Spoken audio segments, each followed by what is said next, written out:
تاریخ تکرار شد با توطئه مشترک شرق و غرب در سال 1979.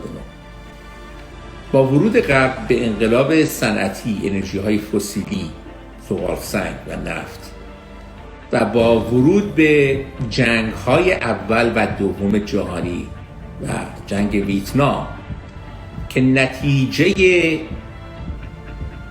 خودخواهی است، نتیجه شکست فلسفه دروغ و فریب افلاطون غرب و پیامبر اسلام شرق بوده است. این جنگ ها باعث بیداری ملت ها شد. جنگ جهانی اول، جنگ جهانی دوم و جنگ ویتنام، به خصوص جنگ ویتنام. از طرفی هم اینقدر اینا دیگه همدیگه رو کشتن، به نظر من اینا خسته شدن از اینکه خودشون رو کشتن. اینقدر اینها بمب ریختن رو سر همدیگه تو جنگ جهانی اول و دوم، اینقدر اینها جنایت کردن در ویتنام، اصلا خسته شدن دیگه، از آدم کشی دیگه خسته شدن، بعدشون نیومد، خسته شدن بنده خدا.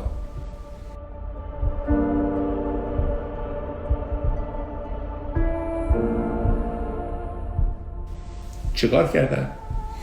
در نتیجه ما مجبور شدن که قوانین حقوق بشری رو در سازمان ملل با الگوی حقوق بشر کوروش بزرگ، خیلی جالبه، تصویب کنن. اما ذات وقتی خراب باشه که درست نمیشه که. قانون تصویب کرد که مردم رو ساکت کنه، که بگه من دیگه تابع قوانین حقوق بشر هستم، اما ذاتشون تغییر پیدا نکرد.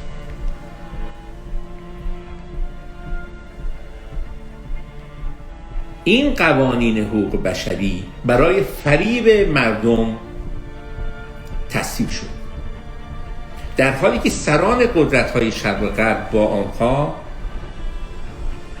با این قوانین دشمنی داشتن و دارن. همین امروز هم شما نگاه بکنید، جنگ‌هایی که همین الان در همه جای دنیا الان وجود داره، هیچ کدوم این قوانینی که تصویب شده رو کسی گوش نمیده، اجرا نمیکنه. و بدین گونه شد که استعمار مدرن با ابزار پیچیده علوم جدید شکل میگیره.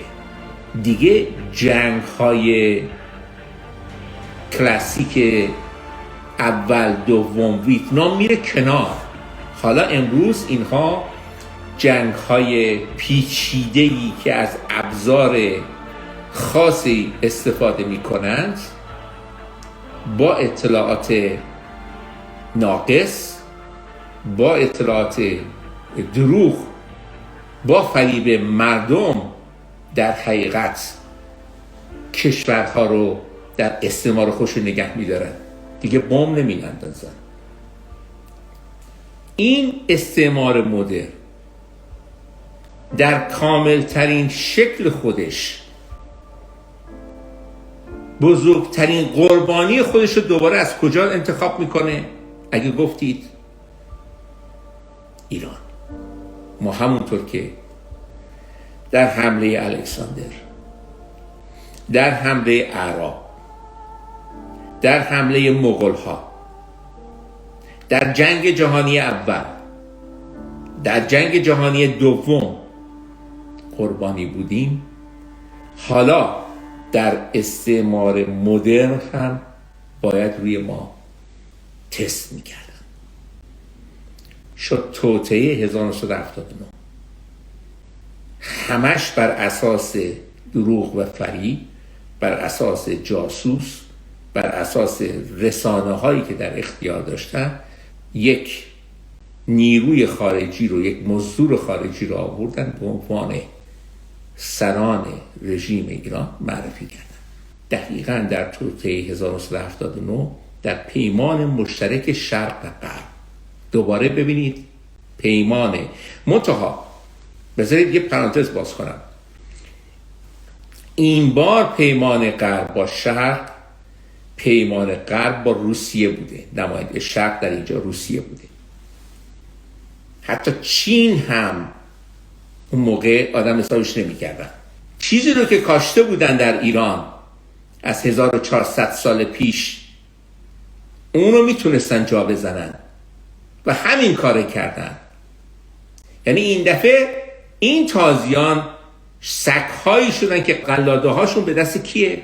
به دست یه عده‌شون غرب، قلاده هاشون دستشونه، یه دم شرق هستن قلاده ها به دستشونه، که البته اوایل روسیه بود، الان چین اضافه شده، عربستان هم اضافه شده.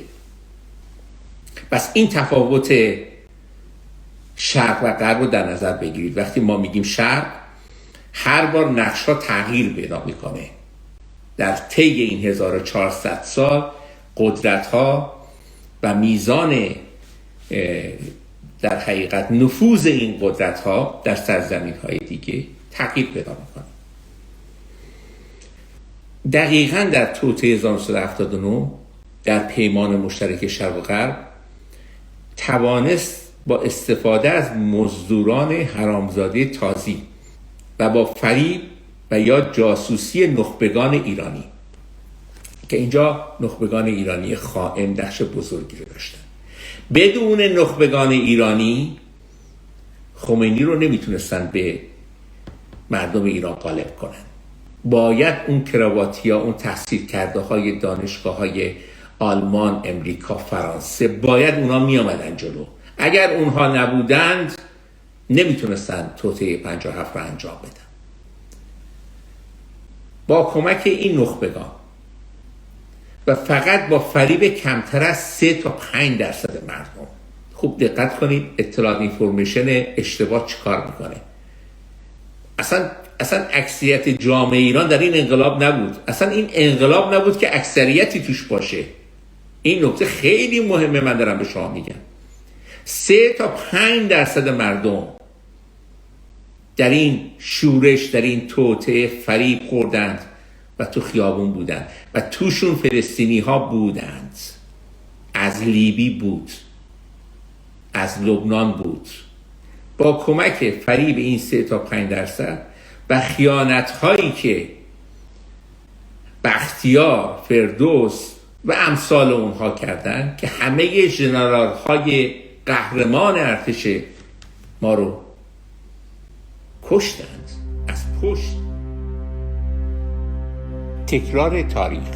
ارتشبد حسین فردوس برجسته ترین و مؤثرترین چهره نظامی اطلاعاتی حکومت پهلوی، رئیس دفتر اطلاعات ویژه پهلوی، ریاست گارد جاویدان، رئیس دفتر ویژه اطلاعات، قائم مقام ساواک، رئیس سازمان بازرسی شاهنشاهی و همکلاسی و دوست صمیمی شاهنشاه آریامر و منتخب وی به عنوان عالی‌ترین مقام نظامی قبل از خروج ایشان از کشور.